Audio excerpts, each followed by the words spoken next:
Loan सस्ते हो सकते हैं, मौजूदा ईएमआई भी कम होगी। रिजर्व बैंक ने लगातार दूसरी बार ब्याज दर 0.25% घटाई, अब 6.0% हुई। रिजर्व बैंक ऑफ इंडिया यानी आरबीआई ने रेपो रेट को 0.25% घटाकर 6% कर दिया है। पहले ये 6.25% थी, यानी आने वाले दिनों में लोन सस्ते हो सकते हैं। वहीं आपकी ईएमआई भी घटेगी। नए वित्तीय वर्ष में आरबीआई की पहली मॉनेटरी पॉलिसी कमेटी मीटिंग के फैसलों की जानकारी आरबीआई गवर्नर संजय मल्होत्रा आज 9 अप्रैल को सुबह 10 बजे दी। ये मीटिंग 7 अप्रैल को शुरू हुई थी। इससे पहले वित्तीय वर्ष 2024 से 2025 की आखिरी मीटिंग में आरबीआई ने ब्याज दरों में 0.25% की कटौती की थी।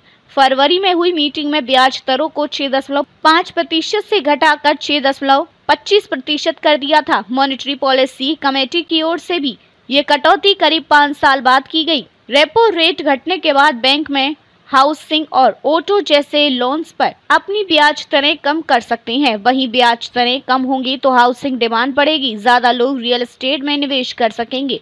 इससे रियल एस्टेट सेक्टर को बूस्ट मिलेगा। आरबीआई जिस ब्याज दर पर बैंकों को लोन देता है उसे रेपो रेट कहते हैं। रेपो रेट कम होने से बैंक को कम ब्याज पर लोन मिलेगा। बैंकों के लोन सस्ता मिलता है तो वो अक्सर इसका फायदा ग्राहकों को पास कर देते हैं, यानी बैंक भी अपनी ब्याज दरें घटा सकते हैं। किसी भी सेंट्रल बैंक के पास पॉलिसी रेट के रूप में महंगाई से लड़ने का एक शक्तिशाली टूल है। जब महंगाई बहुत ज्यादा होती है तो सेंट्रल बैंक पॉलिसी रेट बढ़ाकर इकोनॉमी में मनी फ्लो को कम करने की कोशिश करता है। पॉलिसी रेट ज्यादा होगी तो बैंकों को सेंट्रल बैंक से मिलने वाला कर्ज महंगा होगा। बदले में बैंक अपने ग्राहकों के लिए लोन महंगा कर देते हैं। इससे इकोनॉमी में मनी फ्लो कम होता है। मनी फ्लो कम होता है तो डिमांड में कमी आती है और महंगाई घट जाती है। इसी तरह जब इकोनॉमी बुरे दौर से गुजरती है तो रिकवरी के लिए मनी फ्लो बढ़ाने की जरूरत पड़ती है। ऐसे में सेंट्रल बैंक पॉलिसी रेट कम कर देता है। इससे बैंकों को सेंट्रल बैंक से मिलने वाला कर्ज सस्ता हो जाता है और ग्राहकों को भी सस्ती दर पर लोन मिलता है। कमेटी ने सर्वसम्मति से रेपो रेट 0.25% घटाकर 6% करने के पक्ष में वोट किया। कमेटी ने अपना रुख न्यूट्रल से बदलकर अकोमोडेट करने का फैसला किया। ट्रेड फ्रिक्शन के कारण ग्लोबल ग्रोथ पर असर पड़ने से डोमेस्टिक ग्रोथ भी बाधित होगी। हायर टैरिफ का एक्सपोर्ट पर प्रभाव पड़ेगा। मैन्युफैक्चरिंग एक्टिविटी में सुधार के संकेत हैं। क्रूड की कीमतों में गिरावट से महंगाई को कंट्रोल में रखने में मदद मिलेगी। कंज्यूमर से मर्चेंट यूपीआई ट्रांजैक्शन की लिमिट पर फैसला करने का अधिकार एनपीसीआई को देंगे।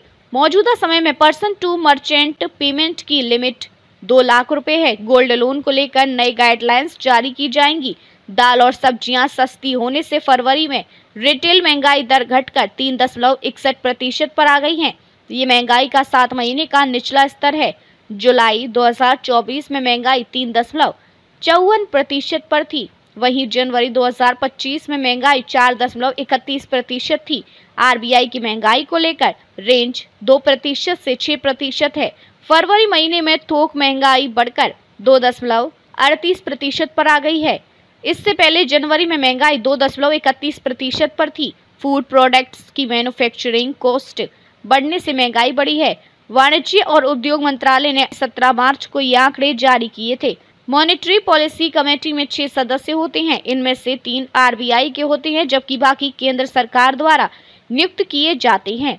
आरबीआई की मीटिंग आमतौर पर हर 2 महीने में होती है। बीते दिनों रिजर्व बैंक ने वित्तीय वर्ष 2025 से 2026 की मॉनेटरी पॉलिसी कमेटी की बैठकों का शेड्यूल जारी किया था। इस वित्तीय वर्ष में कुल 6 बैठकें होंगी। पहली बैठक 7 से 9 अप्रैल को हो रही है।